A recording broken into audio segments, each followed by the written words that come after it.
Welcome to. Oh, did you fucking cough over my? Yes, I apologize. I didn't realize Coughed you were all going over his intro. right then. What an asshole.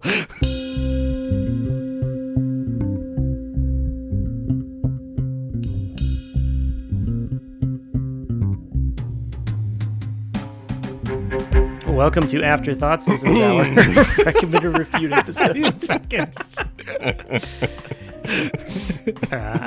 We're already having fun today, I see. I'm your host, Ryan King. This is an episode where we talk about something we recently watched, pretty much usually watched a movie or TV series, and tell you our thoughts on whether we recommend it or refute it to you. Joining me as our usual cast of characters, John Dixon. What the fuck am I doing? That's right. John and Dixon. No, That's my grandfather's name. He's dead. This is where the and is supposed to go instead of between recommend and refute. You stole the end. I thought Dixon and I had fused in some kind of a radioactive mess, a puddle of humanity. Some kind of Dragon Ball My thing. God, folks. Know where I end and John begins. Oh, God. All right. Are we? Yeah, we going I'm with excited this, to be here. We're excited to we be just go here. with this? We're fucking rolling. John with it. Garcia. I am Legion. We are many. Yes, that's right. Excited to get Cash back behind us, farther behind us. Cash, get further back. To my credit, we've been knocking back a little whiskey in order to get through the cashback episode. So I'm trying. I got so concentrated on recommend or refute. Also joining us, Michael Dixon. Oh wow, feels good to be separated from John again. Yeah, I can breathe feel like my finally. own person. It was weird and smelly in there. I don't fucking know what is happening right now, but I think I'm supposed to talk about a movie that I watched this week. Yeah. That's right. Yeah. Why don't you freeze time and recompose yourself? Yeah, I'll come back. Yeah. So Dixon, let's hear. What did you watch? Yeah, so I watched some movies this past week. I've been on kind of a 70s kick recently, and I have a Blu-ray double feature of two Robert Redford movies from the 70s, 3 Days of the Condor and All the President's Men. Both were very interesting. I thought it would be more fun to talk about All the President's Men, so I'm going to tackle that one. Based on the book by Bob Woodward and Carl Bernstein, directed by Alan J. Pakula. There's been a break-in at Democratic headquarters, and they were bugging the place. Woodward, Bernstein, you're both on the story. Now, don't f*** it up. Redford. I'm Bob Woodward of the Washington Post. Mr. Markham, are you here in connection with the Watergate burglary? I'm not here. Hoffman. Hi, this is Carl Bernstein of the Washington Post, and I was just wondering if you can remember... The story of the two young reporters who cracked the Watergate conspiracy.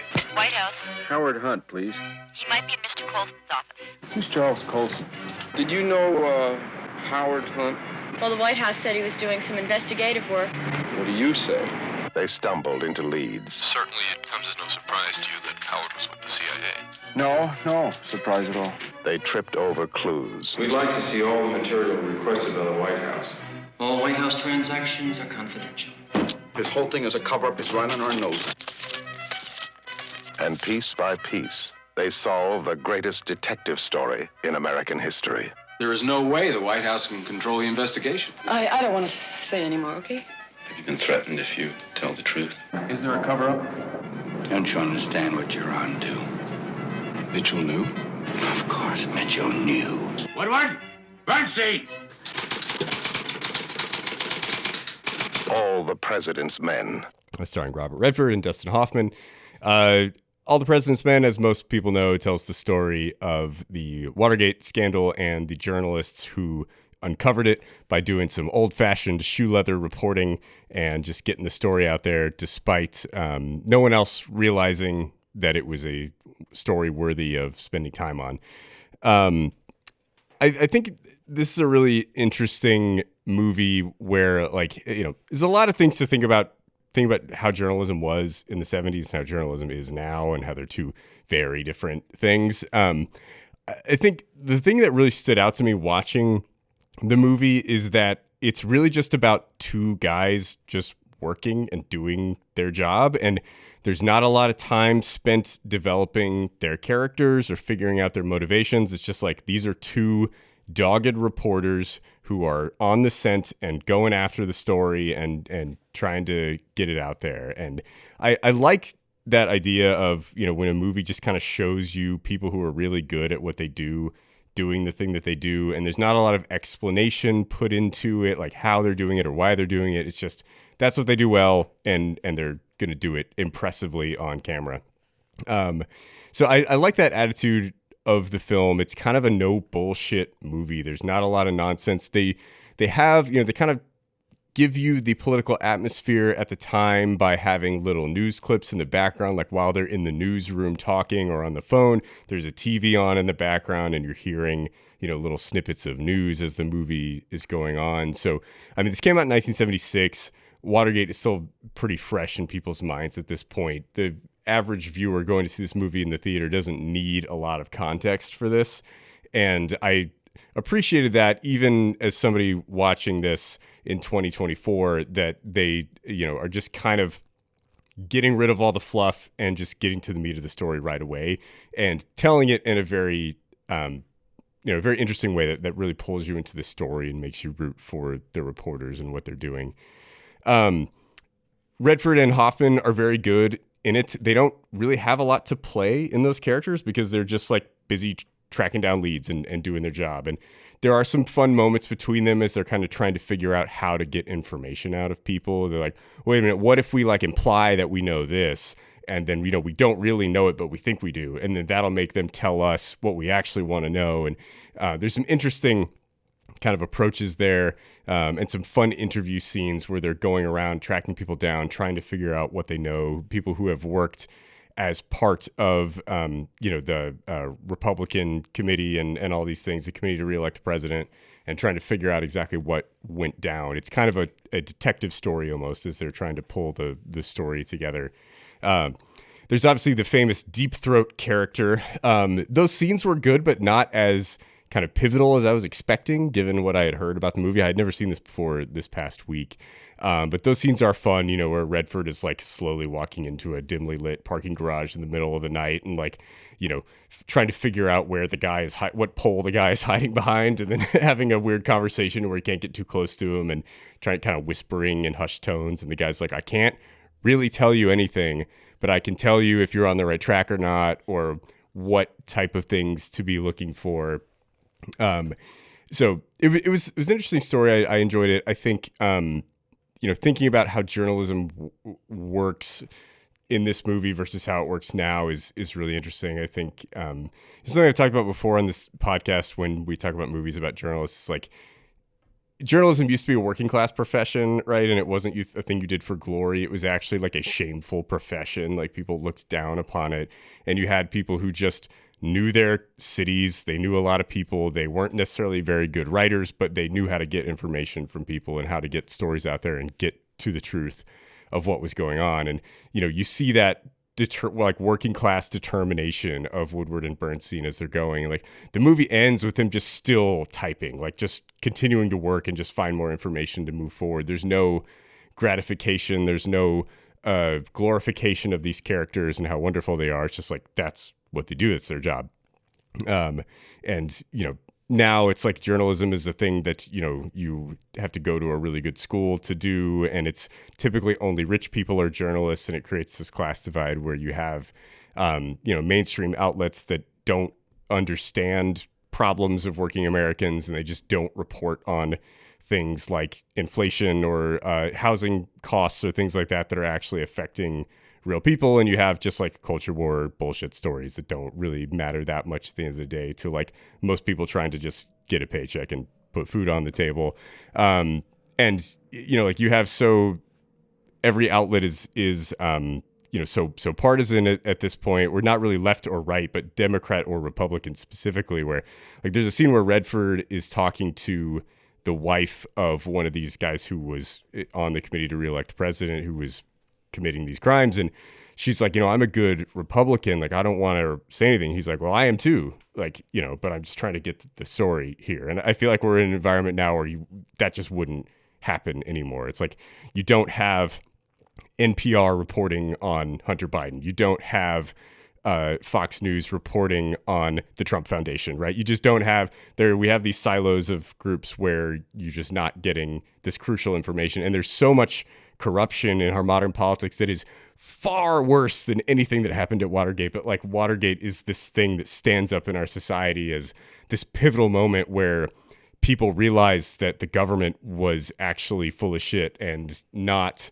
being honest with them. And, this moment of, Vietnam and, all these, the RFK assassination and Watergate and all these things that are happening around this time that lead to a lot of people becoming disenchanted with government and with American society. And, it feels like now we're at a point where like if Watergate happened now, it would be like a little blip in the news for a few days and then just go away. And we wouldn't really talk about it anymore, except to the extent that it might be weaponized by one party against another. Right. And I feel like we don't really have journalists anymore who are willing to, there are some, but not a lot who actually are willing to report on corruption wherever they see it and just trying to actually get information out to the public. So yeah, I thought the movie was really interesting. I rated it on Letterboxd. I gave it 4 stars, and I just wrote simpler times. I feel like it's just we were so young and naive then, weren't we? But yeah, I don't know. Have either of you guys seen All the President's Men? Yeah, I think I've seen it a few times. Yeah, I have not, but I can definitely see like the ripple effect from it. When you were talking about Robert Redford meeting Deep Throat, all I could think about was the fucking Simpsons sequence where Smithers is like, "You're on the right track. Just keep following the clues." And then Homer turns the fucking car lights on. It's like, "Hi, Mr. Smithers." So I've seen it like ripple through time. Yeah, and it's interesting, especially for the Watergate scandal, because it's become, to me, it's interesting that that Watergate, like half of that word has become a suffix for any scandal that's ever happened. Yeah. Deflate anything gate. is a gate. Yeah, anything is a gate. And it's just this, like, I feel like it's a way to distance us from ever having something of that caliber again, to feel like we ever really have it. It's more just like, oh, Deflategate, like all of this, anything that's a gate is just, oh, it's a scandal. And that like, and it's typically blown out of proportion. Yeah. And that reduces the severity of it by homogenizing it with everything else. You have so many different gates now that it doesn't fucking matter what you're actually trying to talk about. But they all still have varying severity, and the priority that they should be addressed with. Like, I don't give a fuck about Deflategate, but whatever fuck January 6th counts as a gate is like or fucking horrifying. Russiagate. Russiagate. I may not be murdered by the CIA for saying that, but that was some bullshit. Or how it's, but yeah, so it's almost just used for like the headline. Right. That's the other thing now. Is that's it. Just to have recognition. Right. And there will be a particular point of time where people forget what gate meant. They just think it means scandal. Right. Like they won't remember Watergate at all. And that's already kind of starting to happen, I'm sure. There's plenty of people out there that are like, the fuck is Watergate and why would I care? But like, wait a minute, a political campaign spied on their opponents? That happens like all the time. That's just a thing that we accept as part of society now. That's actually Russiagate was started because of that. Like literally it was because of spying on the other campaign. Like it's just, we have just so many scandals that are so much bigger than that, but that are not held in that regard as a society anymore because there are too many of them. There's too many things going on. And it's wild to me because we've had such massive scandal. Cambridge Analytica, that's a huge fucking scandal, and I don't hear anybody say shit about that. Though Congress does ban TikTok, they don't fucking put any restrictions on the rest of social media and what they're collecting, and how that's because that's good old American. That's the apple pie of data collection as it comes. Congress just passed a new FISA law saying that the government can spy on us as much as they want. So awesome. That was roped into the war funding package. Of course it was. Of course it was. Funding so many wars overseas and at home, just spying on all of our citizens. Our lives are a fucking Philip K. Dick novel at this point. So there it goes. But yeah, I haven't seen All the President's Men to bring it back to where we were. But when you first started talking about it, I was like, oh, Dixon watched the Zapruder film recently. And then I was like, no, that's JFK. That's totally different. There's a whole other political section of film that, I have not explored yet. And All the President's Men has kind of been on that list. I don't want to be depressed by how the simpler times remark that is in your letterbox. I'm like, I don't know if I want to watch this and be like, oh man, this was a really big deal back then. Fuck. Like, what about now? Yeah. I think, it's a well acted, it's a great snapshot of the time, very representative of like 70s movies. It's interesting because it doesn't really sensationalize the truth, right? It kind of does present it, honestly, mostly matter-of-factly. Even though it's having to like dramatize it, it still feels grounded and feels essentially unbiased. I mean, I guess it's like anti-Nixon, but like it is kind of trying to tell it. What isn't anti-Nixon? Yeah, everybody is. Yeah. It's kind of trying to tell it honestly as it is, that I think even if there was a scandal that got unraveled similarly now, I don't think he's about it would be the same at all, right? Like it's just a different time too. I was watching a recent, it was a 25-minute celebration interview with the cast of Family Guy. Here we go, everybody. So Seth MacFarlane talking in different voices. Seth MacFarlane and Seth Green and Mila Kunis and Alex Borstein, and they were talking about how the interviewer was doing a bang-up job asking pretty solid questions, and they asked, like, has there ever been a joke that you've cut because you're afraid you would hurt somebody's feelings? Oh. And that's like a big thing now that I see in any like film too, is like, we've got to pull these punches here. We can't do, this kind of raw sort of storytelling. We can't shit on these people until they're convicted. Then we can shit on them until they're formally convicted and they're in the system. Like, we went like Norm Macdonald being fired for doing jokes on SNL about OJ Simpson or any of that other stuff. Like, it's just this perpetuation where we've gotten softer and softer in terms of the touch that we can do when it comes to making critiques. And studios are so afraid to limit their audience because of that they'll just remove shit constantly. Like fucking Top Gun Maverick, they had to reshoot a scene and remove the Taiwanese flag from one of the the jacket of one of the fighters. Like Disney shoots most of its films. If there's any semblance of gay people within it, they shoot it within like 2 to 3 seconds of footage so they can cut it out for the Chinese market. And it just like completely hinders the art form. It's interesting because I would challenge that. I don't necessarily think it's like, oh, it's softer, it's a softer world. I think there's so much more like corporatization of being afraid to lose the money, not really afraid, and then people will get upset, not because they're actually upset, because more they want to generate upsetness because it pulls people to their content, right? And that's really what it is.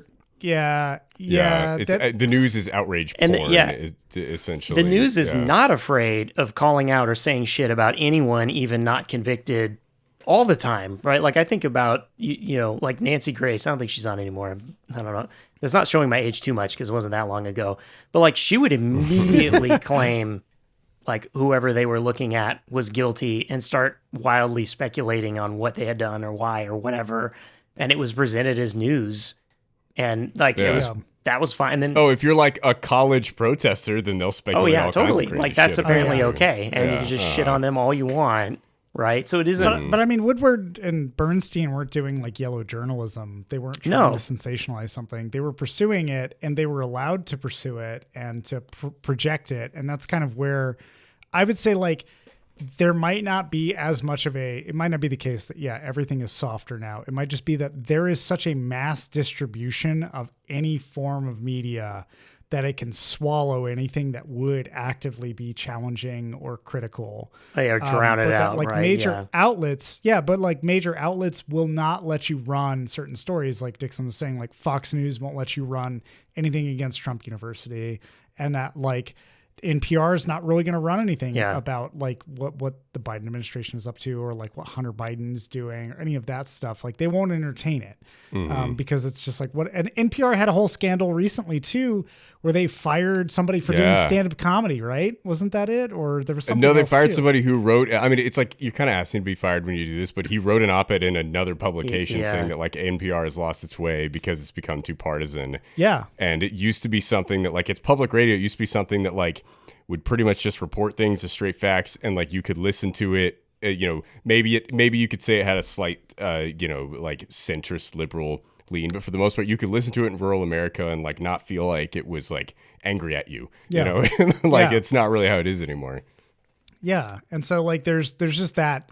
I think that is where when I say things are getting softer, there's a divide, and there's a like you're not allowed to pursue things. And I remember a friend of mine talking about how like the New York Times really just projects a lot of conservative voices into it, and I'm like, I want it to continue to be able to do something like that, but with dissent, and with have like, it would be nice to have not just a sole platform where one party or the other or one philosophy or the other can occupy it, but that they would do more aggregates and they would give like a broader view of actually somebody trying to make these arguments. And well, like when the New York Times like brings in a conservative voice, it's like we'll have a uniparty conservative voice come in here and just like put shit out awful pro-war propaganda that like both parties are cool with, and they'll like bring in Tom Cotton to write an op-ed about how we should kill all the brown people. And it's like, whoa, what the fuck is that? But it's like, that's just actually what the people in power in both parties believe. And so it's okay to put in the New York Times, they're not going to get any backlash about that from, the people who actually matter to them. And it'll be fine. It's relatively safe to make those assertions and whatever. And when the Washington Post got acquired by fucking Jeff Bezos, I was like, it's over. Yeah. Like there's democracy dies in darkness. Yeah.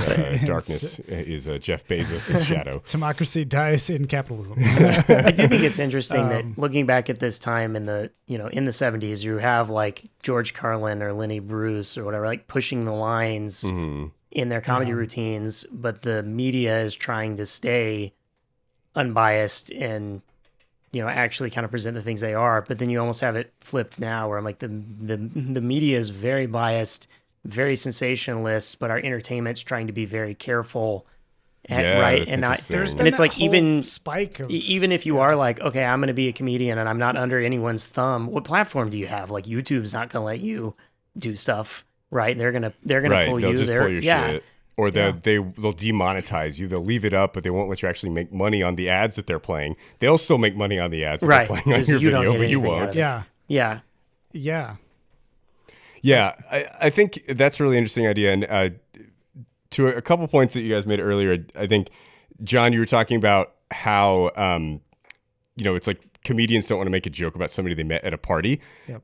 Kind of on your point, Ryan, about how journalism and comedy are switching. Like, that's what journalism is now, right? Because you have these people who went to elite universities, who are in these rich circles, who know all these powerful people, and they want access so that they can, act like they're hot shit journalists, but they don't actually want to report anything negative about those people. And so you have access, but you're sacrificing any real sort of journalism, and you can't make the joke about the guy from the party. And, that's how you end up with these siloed media organizations that are just buddy-buddy with the DNC and the RNC, and they don't actually want to report any real news. And so, like, I think it's funny, like, I've heard some people say, like, oh, well, you read or watch some of the right-wing media and some of the left-wing media, and, like, you find the truth somewhere in between. It's like, no, actually, they're just both spewing bullshit at you from different sides, and you don't learn anything from this. Like, you have to find the weird independent outlets that actually want to report on real things in order to understand what's going on. Yeah, you have to back up into, like, why would they be saying this? Like, you have to spend time figuring out why they might say something to understand what the reality is. There's also a scene... There's a scene with Deep Throat in the parking garage where Redford is like, how did this happen? Like, it's just like so stupid, like they're just were no precautions taken. Like, it's just the worst criminals ever doing this thing. And Deep Throat is like, you have to remember, these people aren't very smart. Like, they don't really know what they're doing. they're here in these positions of power and like they think they're hot shit, but they have no idea what the fuck is going on and how the world works. And like, don't ever think these people are actually smarter than they are and are actually, doing something interesting. And I think a lot of times we see the government today be like, recent example, Mike Johnson, the Speaker of the House, was like, it's like, oh, we're never going to give any money to the Ukraine war and we're not going to give any money to Pfizer and all these things. Then he has like a secret meeting with the CIA or whatever. And he's like, oh, well, now I saw the intel. And so now I understand the risks. And it's like, this privileged information can't make it to the peons. We can't actually have real people understanding what's happening. You just have to trust me that I know what's going on and I'm making the right decisions. And it's like, no, these people are all stupid. They're making bad decisions. Like, if we can tell from here that they're being dumb, and it's like, you don't need any insider information or an Ivy League degree to be able to like understand world affairs. You just have to open your eyes and pay attention to what's going on. We've all seen Burn After Reading. Yeah, exactly. And that is our once per episode Burn After Reading reference. As it continues to be. Yeah, it's even more amazing now. Where in Nixon's day, you could just delete tapes or trash a tape and you get away with something. But now it's like all the text messages and emails and pseudonyms, signed NDAs and shit that you're like, yep. Yeah, they think they're going to get away with it, I think is the other part too. Like, I don't have to cover my trail if I get away with it. Just keep gaslighting. Yeah. Anyway, I recommend All the President's Men. It is a good movie that I think makes you think a lot about modern society and where we are. It's not like a great, incredible movie, but it is a very good movie, and it's different than what I thought it was going to be. I liked the just kind of like hard-working nature of the movie, just following people doing their jobs and really trying to sniff out the story and what was happening. Sounds good. All right. Nice. And it's Woodward and Berenstain, not Berenstain. I was, these are... That's Bernstein. Correct. Yeah, Bernstein. Yeah, there you go. All right. You and your Mandela effect. Yeah. And fucking Bob Woodward is even like doing this shit now, right? Like he's changed. Yeah. Right? Like he got some dirt on the Trump campaign and held it until after the election because he had a book coming out that he wanted to sell. Cash. Right? It's like it's like the same people who are doing it then are different now because the system has changed them. Yep. So. Yeah. John, what did you watch? What have you got for us? So I watched a number of movies recently, but one of them I'd been waiting to see in theaters and then I missed it, but it came out on Shudder, which is the horror streaming service that everybody knows. And was that your Shudder? Yes. Sounded like Job. Michael. So I'd been wanting to watch this movie since I saw the trailer for it. It's David Dastmalchian. Yeah, that creepy guy in all those movies that you've seen. That's right, that guy that you've seen in all those movies. He's got his own vehicle now. He's a lead in a movie called Late Night with the Devil. I'm trying to host a nationally syndicated talk show, and I'm trying to help you keep it on the air. You're meddling with things you don't understand. Whoa! Now, as you know, here on Night Owls, we think it's very important to keep an open mind. Please welcome Dr. June Ross Mitchell and Lily, the young subject of the book, Conversations with the Devil. I really don't think it's a good idea, Jack. She's becoming more unpredictable. That's a good thing. That's why we still do live TV. Ladies and gentlemen, please stay tuned for a live television first. This isn't about ratings anymore. No one's going anywhere. How could you let it happen, Jack? How could you let it happen? Please be warned, anyone with young children in the room. Go to commercial! What you're about to see You okay, Jack? is profoundly disturbing and shocking. You get out there, Mr. Midnight, and you knock him dead. And it tells the story of a late night host who is attempting to compete with Johnny Carson in the 70s to try to see if he can actually stand toe-to-toe with like the late night champion. And in order to do that, there's a whole lot that kind of the movie starts with an entirely narrated segment by Michael Ironside, which was kind of surprising to me, that gives a lot of the history and background of the primary character, Jack Delroy, and his wife, and how like they became a power couple, and he started late night, and he's part of a secret society of rich Hollywood types who meet in the woods and perform certain rituals.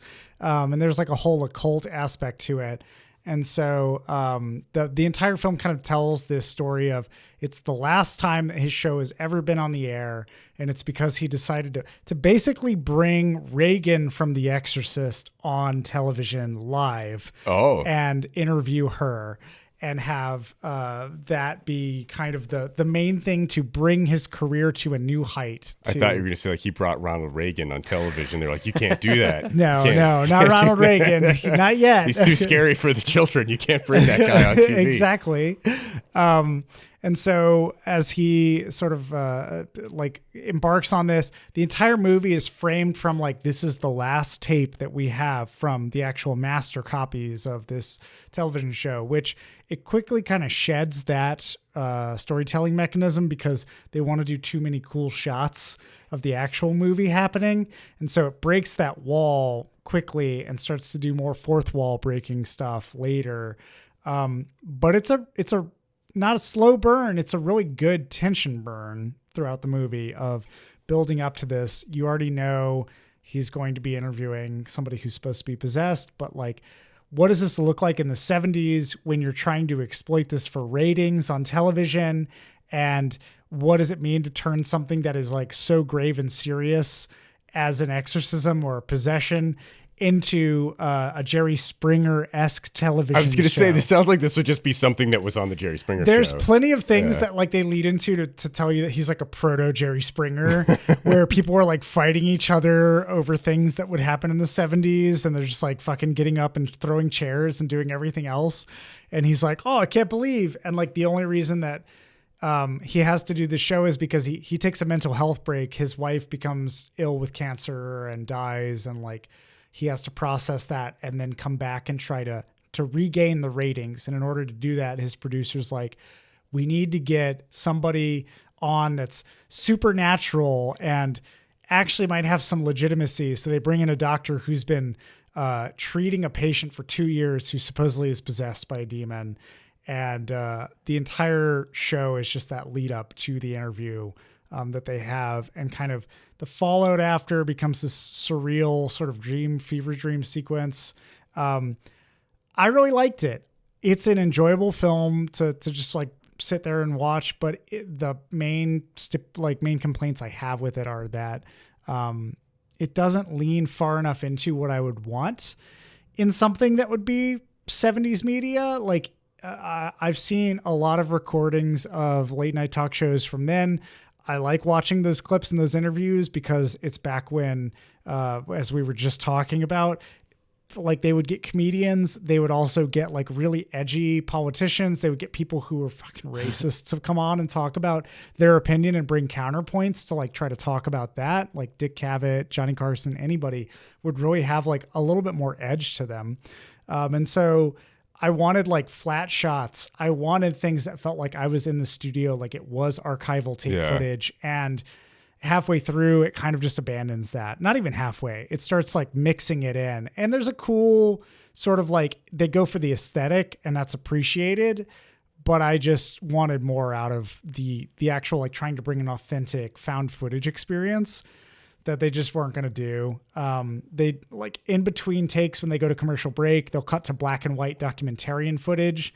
And it's only like towards the end of the film that they even show somebody who has a camera that's the documentarian, where it kind of justifies having it, but it's all in HD. None of it's like really degraded. And that kind of results in this disconnect. You need that 480i shit. Yeah. Like modern audiences probably are like, that's great. I understand what's happening here. And they have a lot of close-up profile shots and that kind of stuff. But if you're really trying to look at a film that is trying to comment on something now and using like actual techniques of the past, it's not that impressive. It doesn't do what I would think it would want to do. Doesn't present a lot of these opportunities to do shot blocking or framing that is less contemporary and period piece driven. So it's not even that scary. It's not a horror movie, really. It has a lot of tension to it. That's really well handled.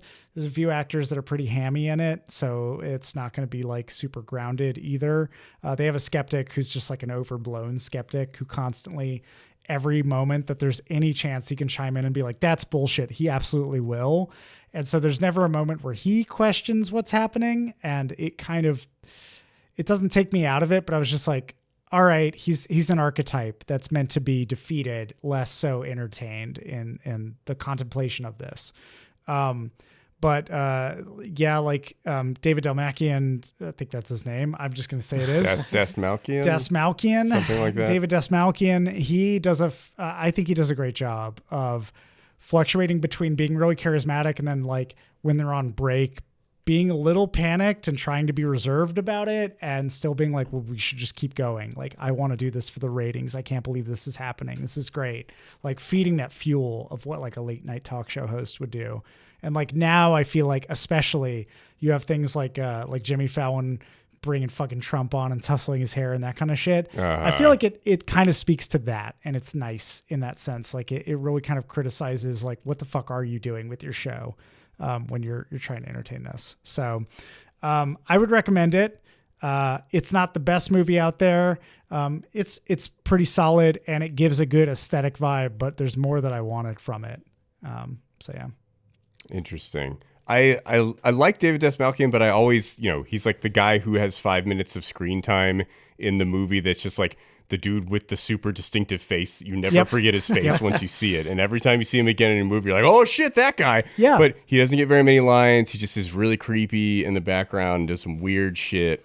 And like, I'm glad to hear that he is getting a vehicle where it sounds like he can be a more normal, fully fleshed out character than like that creepy guy in the corner in Dune. Yeah, definitely. Yeah, it sounds like it's worth seeing at least for that. If he's giving a good performance, like I would be curious. Yeah, I'd say it's a good date night movie too. Oh, really? I watched it with Sasha. We had a great time. It was kind of like we laughed at certain parts. There's a lot of like comedy to it. There are parts that don't look like they're kind of campy and whatever else. But did you see it at Draft House? No, I didn't. I saw it at home. We rented it. They've been pushing it real hard lately, and I've been seeing like a bunch of stills from it on the Draft House website. They're always pushing it every time I go there. I liked it. Yeah. So yeah. Interesting. Okay. Why do you think it's being portrayed more as horror, especially going to like Shudder? Because it's got a possession, because spooky demons scare me. There's no like jump scares to it. It is like, I think it's anything could be horror now as long as it has a monster in it somewhere. And this is one of those that doesn't. Sasha was talking with a few of her friends who watched it as well. And they were like, yeah, it just wasn't like, it didn't really feel like a horror movie to us. And I think that they think of horror as like jump scares and loud sounds. Right. And it's not really that, but it also isn't unsettling enough to make you be like, ugh, like Hereditary is a horror film and that's unsettling and has some gasp moments. This just feels like at a certain point camp, like it becomes sort of schlock in a way, but I felt like it still had something to comment on and to critique. And so it wasn't like balls to the wall, like this is absurdism. Yeah. But it was taking like, what if The Exorcist went on Jerry Springer? And I'm like, that's a novel idea. Yeah. That's fun. That's pretty interesting. So yeah. Was there a hero priest? There was not a hero priest. No, they had a psychic that was like a medium that could communicate with the dead, and like he got his whole kind of. There's a comeuppance that happens and some other stuff too. Does the head spin all the way around? Doesn't spin all the way around. No, they don't do that. They don't do the gags. They don't do that. That also, I was like thankful they didn't play into a lot of Exorcist gags. They didn't do any of that cheesy shit. They treated it a lot more seriously and like kept the characters kind of grounded for it, with the exception of the skeptic was just a little over the top, but everybody else really solid in their performances. Interesting. I've been kind of staying away from it because like Draft House has been pushing it so hard. And whenever they really push a movie and they put the tagline Fantastic Fest Presents on it, I get real skeptical real fast. And I'm just like, I don't know. I don't know if I want to do this. I gotcha. But it sounds interesting to me. So I might check it out. Yeah. All right. Late Night with the Devil. That's a recommend. Speak of the devil, we'll talk about Satan's Guide to the Bible. This little light of mine, I'm that be? Oh my gosh. Is that? Your teacher. Your substitute Sunday school teacher. Bible secret? And he won't share them with us? It's for a pretty obvious reason that they don't tell their parishioners these things. Big secrets about Jesus? Secrets about Jesus? If they really told them, their members would be lost. Ministers don't want to lose their jobs. Goodbye, health insurance.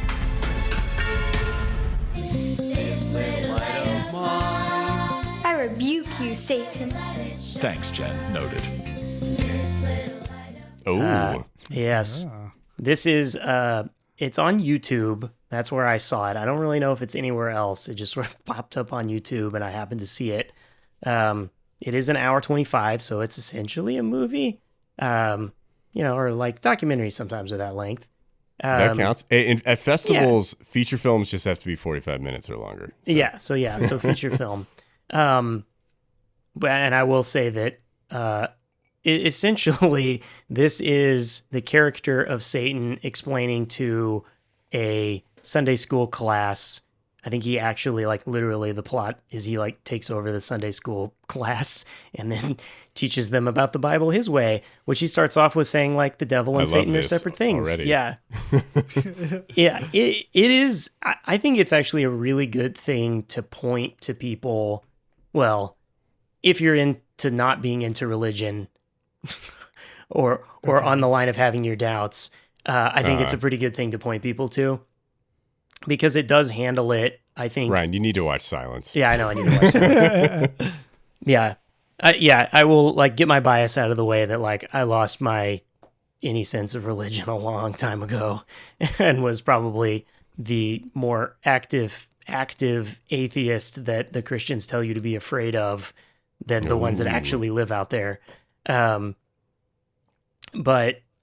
this is a good way to present, I think, without coming off as that, like, antagonistic or, when you hear about I know a lot of, like, Christians that are, like, the apologists, they'll say, like, oh, these atheists that are eating babies or whatever and trying to trick you with all their stuff. Ryan, are you eating babies?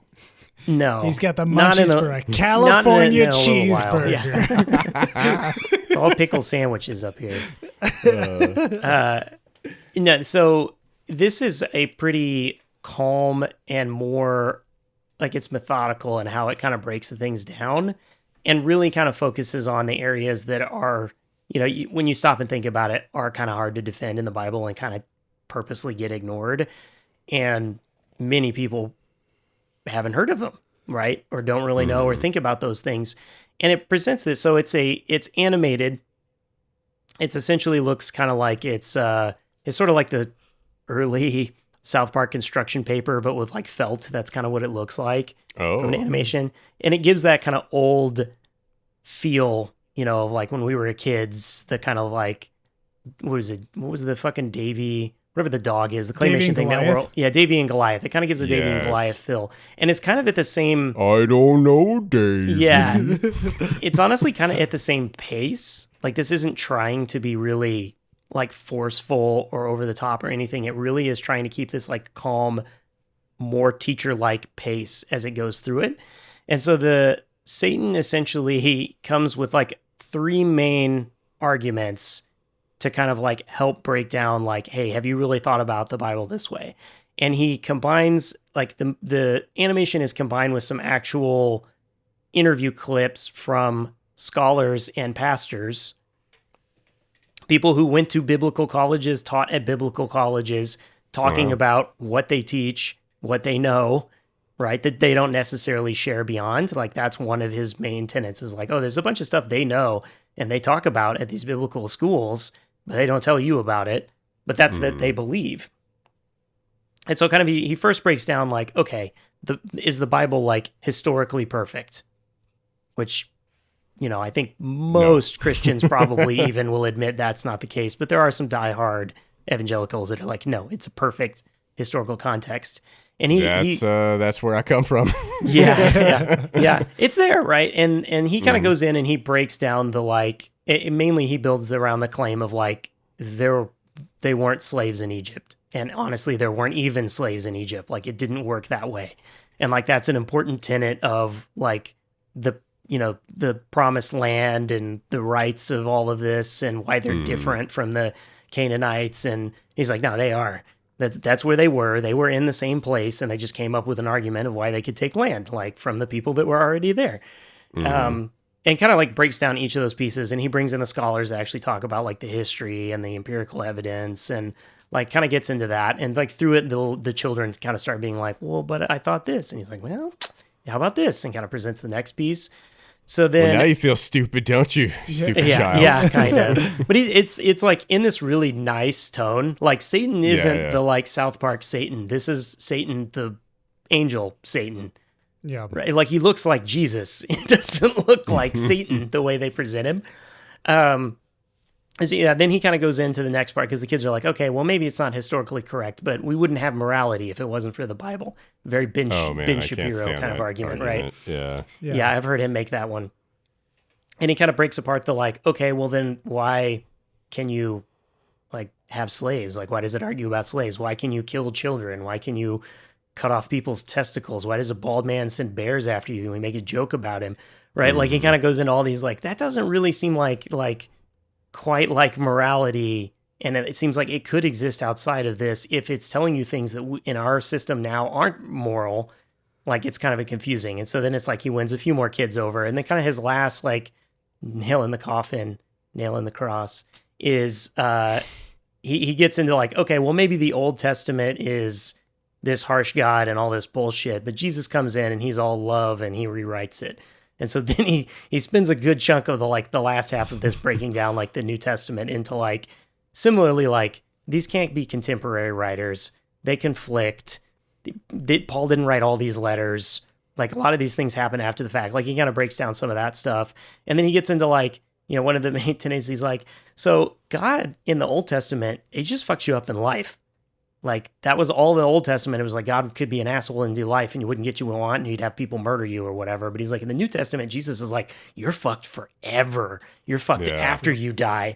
Like, it's like, that's actually a little bit worse. And he's like, and that's the apocalyptic cult as well of this, like the end times are around the corner.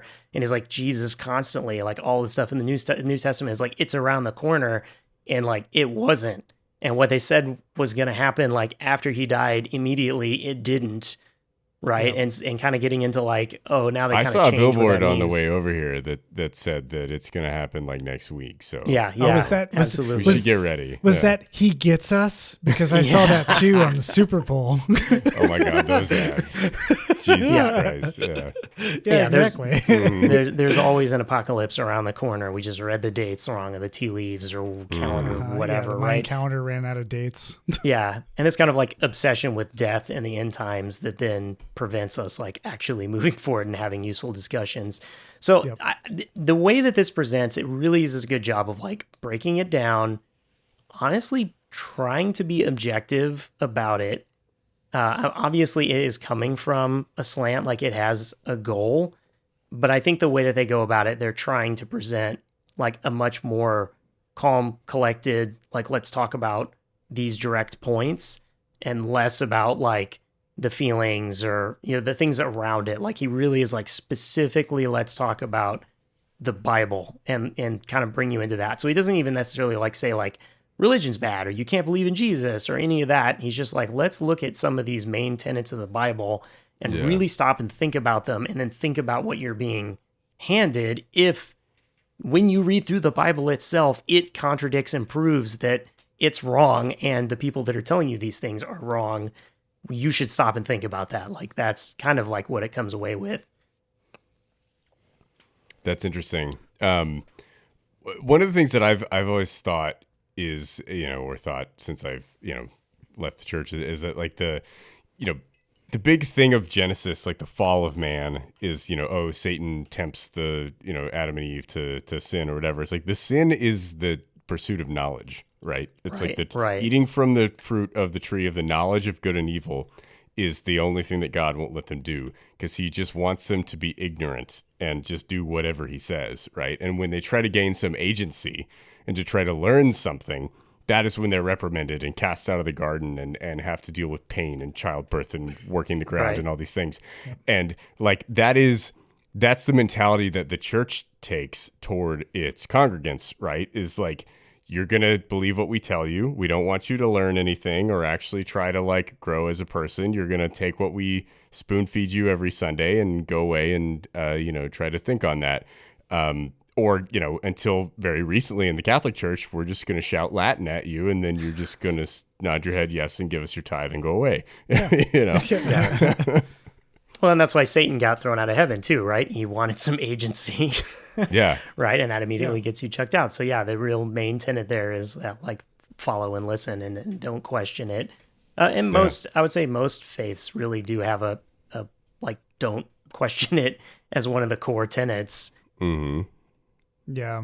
There was an interesting Alan Watts lecture I listened to where he talked about God as a monarch and the like parallels of like seating at the right hand of the Father and like the throne kind of being like modeled after what like a monarch's actual throne is, where like a king's chair is right to the back of the wall because you don't want anybody behind you because they could easily betray you. Yeah. Because you don't trust anyone who is not in front of you kneeling down. The mob boss that has to sit in the corner booth. Exactly. Yeah. And I was like, that's a fascinating picture to kind of paint about it. But yeah, this documentary sounds fascinating, but it also sounds like something that one of my friends would definitely not be in the least interested in watching, because anytime I've talked to him, he can't watch The Last Temptation, can't watch any of these other things because they're sacrilegious.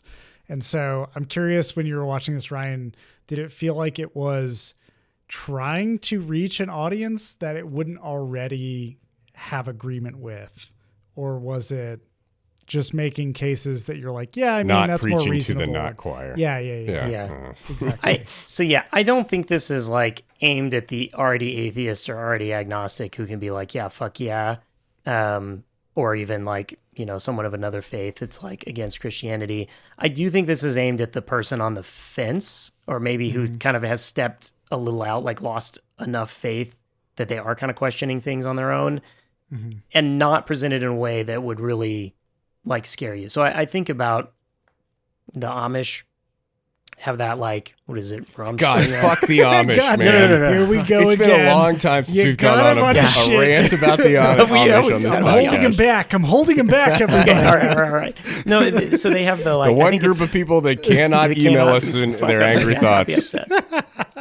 So I think it's called like Rumspringa, right? Where they send, you have to leave, like you have to go away for a certain amount of time into like the regular world, or I guess it's not their regular world. Yeah, and then you come back, and it the actually electrified world. Yes, yeah. It's built in a way to reinforce the faith because it's such a culture shock that you feel so much more comfortable when you go home, right? And so I think, God, I just need to go churn some butter. To feel alive again. So I think if you've been really in the church and you step away a little bit, something that really goes hard in like, you were wrong, they were wrong, they lied to you, that all of that is probably going to just push you back. And something that kind of presents like, no, you can still have a faith, you can still have these faith, but you can question it, and you can think about like, what is your relationship with that faith on your own? Yeah. And let's look at a couple of these things critically and show you how to look at them critically. I think is a kind of opens you up. But I think mostly what I see when I look at the comments or reviews on this that really have nothing to do with like how it's made, that they really are just trying to argue back with the arguments in him, are exactly the kind of like bad faith arguments that he's talking about in the first place. And I totally think I mentioned Ben Shapiro earlier, but he had a good one where someone was talking to him about like, okay, it totally like slavery is wrong, right? And he's like, kind of like doesn't exactly want to say it, but then he's like, well, yeah, like we know it's wrong. We know it's wrong. And he's like, but the Bible talks about it. And he's like, well, God like couldn't get rid of it then, but now because he wasn't wrong. Powerful enough. Right. Yeah. And exactly. And he's like, well, but it would have been too much of a shock to the people. And he's like, that doesn't really seem like, our guy arguing, he's like, that doesn't really seem like he told them to do stuff that was a shock to the system, like that Christianity was shocking and upset people. So him coming in and adding one more thing of like, don't fucking enslave people doesn't seem like it's like such a shock that they won't buy into Christianity. And he's like, and even so, he's like, they have parts in there where he's like, how you can let them go. It's like, it has this whole description of like what you can do with your slaves. Jubilee, how you can let or them whatever. Go. Yeah. Yeah. And he's like, that's strange. Like, why would you say that then? Would people be uncomfortable with that? And like, why can't it be, you can let them go earlier, like, or whenever you want, or right? And so really kind of breaking that down to be like, you can't really just apologize for that and be like, it can't contend. You can't say that God said you can do this with slaves and now he says you can't have them. Like, it can't be both ways. And so you do have to like at least be open to like, all right, it doesn't make sense. Even if you don't know why it doesn't make sense, you do have to see it doesn't make sense. In a lot of circumstances, unless it's God's special chosen people who are being enslaved. Yeah, then it's the greast crime against humanity that's ever been committed. Yeah. Yeah. Unless they're women and you shave their heads and you bring them in and then it's okay again. Right? Like, oh, man.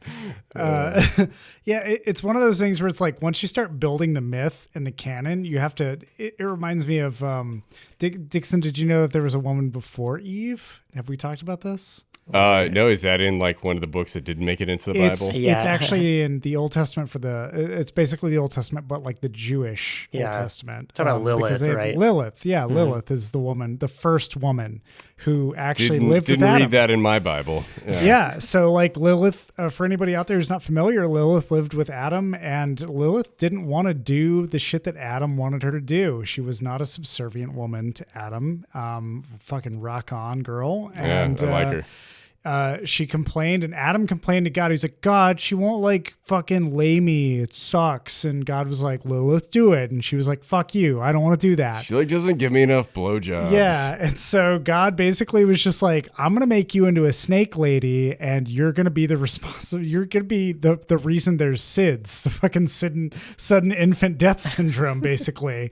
You're going to take children in the night and kill them. Wait a minute. Did she become the serpent? She becomes a serpent. She is actually the serpent. Wow. She basically becomes the serpent, and then like when it's actually turned into Christianity and you have all these different translations, they're like, yeah, that's a little too complicated. Let's just make the serpent something that you can familiarize with Satan. So let's just do that. So that's all my secondhand knowledge, and that was actually taught in my vampirology course at UT, which is fascinating on its own. But like some dark arts are into Lilith.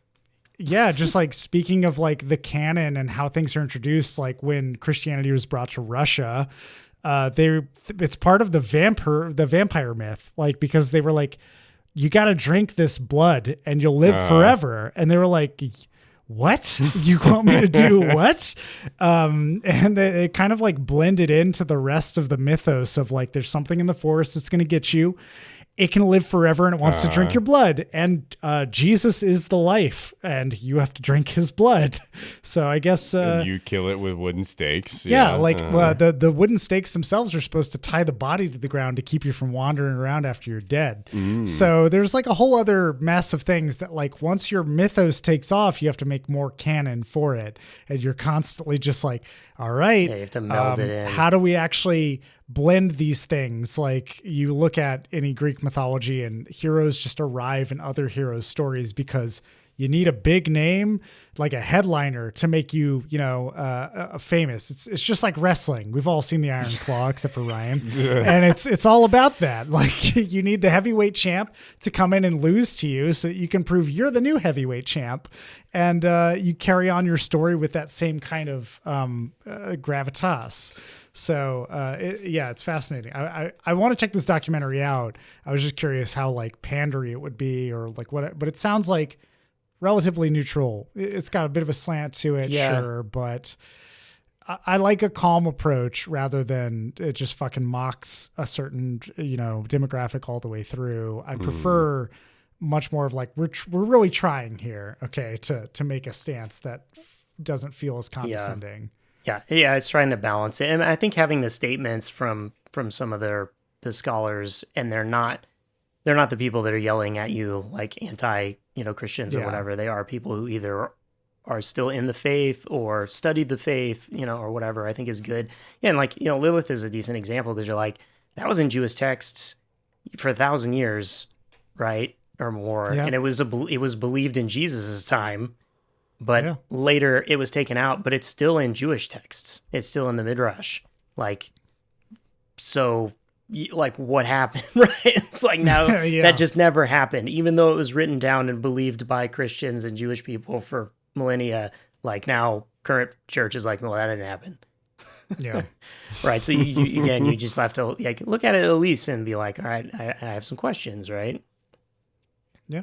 Yeah. There is a shocking lack of study and questioning in the modern Christian church about like why the 66 books of the Bible are the ones that made it in, and what even those individual books, what were they before they got into the Bible as they are now, and what about the Gospel of Judas or the Maccabees or the things that didn't quite make the cut, you know, like what was going on there? Just an insane lack of curiosity into those types of things. Yeah, nobody wants to know what Harvey Keitel thought. No one cares about Harvey Keitel except me. Yeah. issues and decisions with translations that change, tweak. Right. Things. Yeah. Even just like understanding what something meant or what people thought about something 1,000 years ago or 2,000 years ago, or 5,000 years ago. Isn't Jesus just called Josh? Isn't his name really Joshua? Yeah, it's the same as pretty much. Yeah.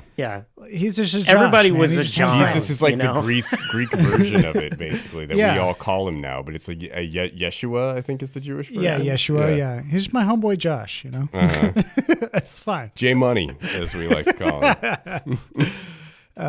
Yeah. Anyways, I didn't have any other questions for this. All right, so that's a round table of recommends. We have a recommendation for All the President's Men. A recommendation for Late Night with the Devil. I get that right? That's right. And a recommendation for Satan's Guide to the Bible. There you go. It's been a sacrilegious and political. We're getting into like exceedingly devilish characters. We've got Deep Throat to a demon-possessed child to literal Satan. We've gone around the circle here.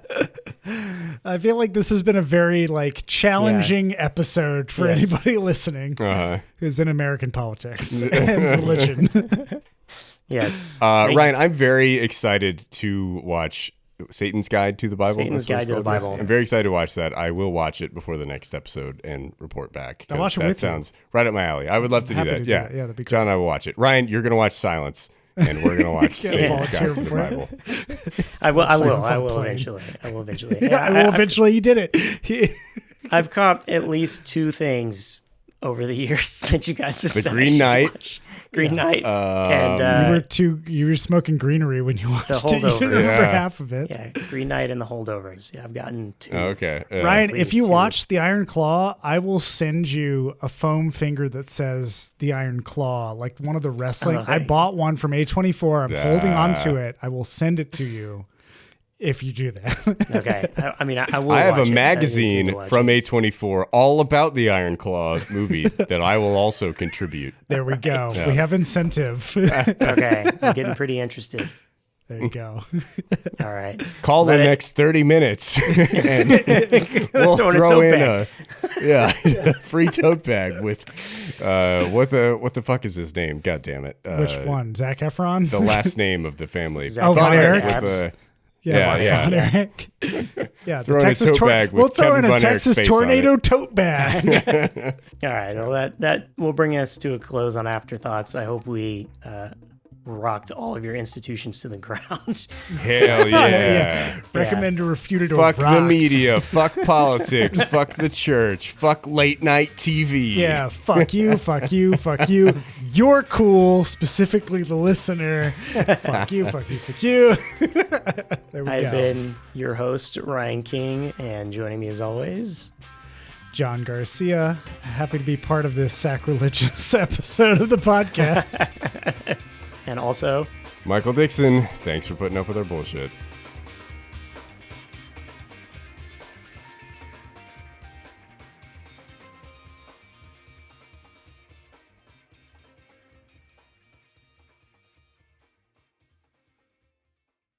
Hey there, movie buffs, TV toughs, and all listeners in between. John here from the Afterthoughts podcast. I just wanted to drop in at the end of this episode and say thanks for listening. If you've got afterthoughts of your own to share, hit us up.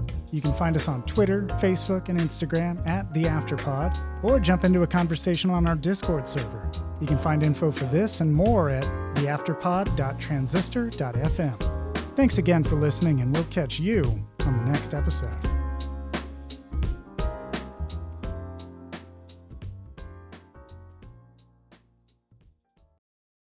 Yeah. So,